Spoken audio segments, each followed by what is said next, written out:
Pak Menko sudah menjelaskan dari sisi pendekatan disampaikan tadi oleh Sekretari Bessent, memang Amerika melakukan perundingan secara bilateral. Jadi dalam hal ini tidak dilakukan dalam bentuk grup negara. Namun itu tidak berarti bahwa Indonesia dan tentu saja dalam hal ini kita dengan ASEAN tidak bisa bertukar informasi untuk bisa melihat apa potensi-potensi kerjasama baik di dalam proses perundingan ini maupun di dalam konteks apa yang bisa dilakukan untuk memitigasi risiko dan berbagai kemungkinan. Jadi dalam hal ini justru pada saat pertemuan G20 dan juga dalam pertemuan IMF World Bank ini semua menunjukkan suara yang sama, semua negara, apakah dia negara maju, negara emerging maupun negara-negara berkembang lainnya, semua mengabarkan bahwa ketidakpastian global dengan tidak adanya kepastian mengenai bagaimana hubungan perdagangan antar negara akan diatur telah menimbulkan risiko sangat besar terhadap keseluruhan pertumbuhan ekonomi dunia. Dan dengan melihat bahwa ini adalah masalah bersama, maka muncul tekad untuk bekerja sama agar risiko ini dapat dimitigasi atau dihindari. Untuk beberapa topik pembahasan seperti untuk negosiasi tadi, selain substansinya yang telah disampaikan oleh Pak Menko di dalam pertemuan tersebut, beberapa materi disambut positif, namun ini adalah masih proses negosiasi. Seperti yang kita lihat pengalaman Amerika Serikat di dalam negosiasi terutama dengan negara-negara seperti RRT, Meksiko, dan Kanada, mereka mengcover yang hubungannya dengan tarif maupun yang non-tarif barrier. Di dalam non-tarif barrier ini termasuk berbagai regulasi dan prosedur-prosedur yang dianggap menghalangi atau tidak menguntungkan bagi perusahaan Amerika Serikat.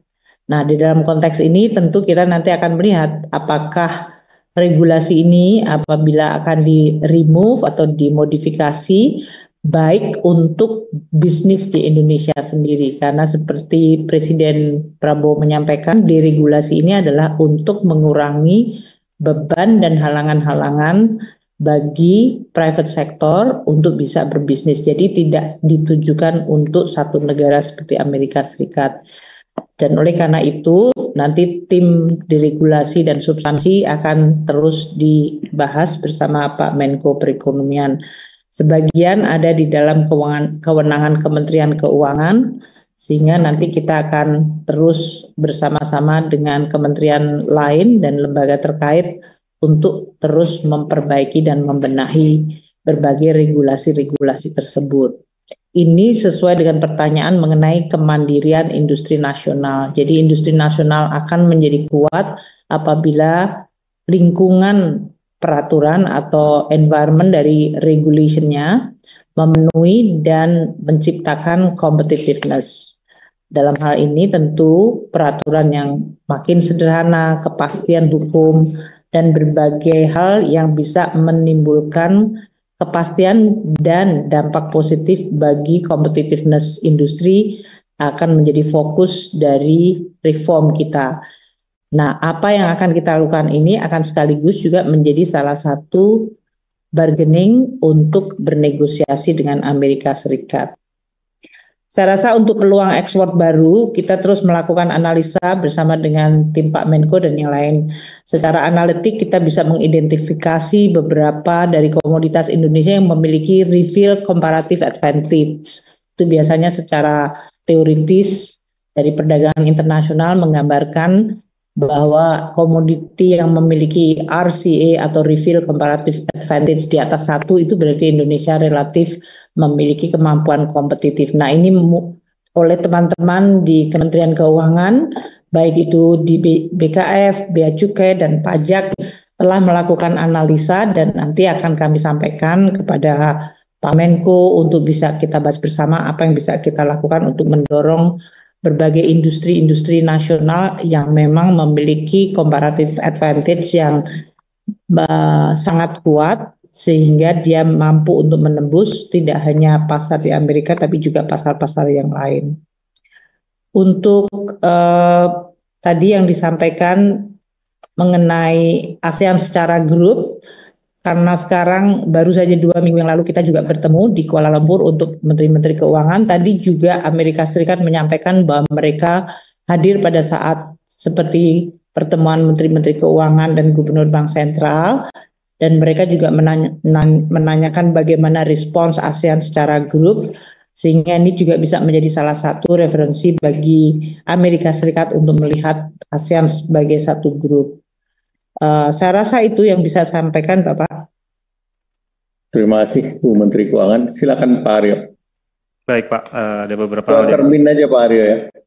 Siap Pak Menko. Termin terakhir. Siap Pak.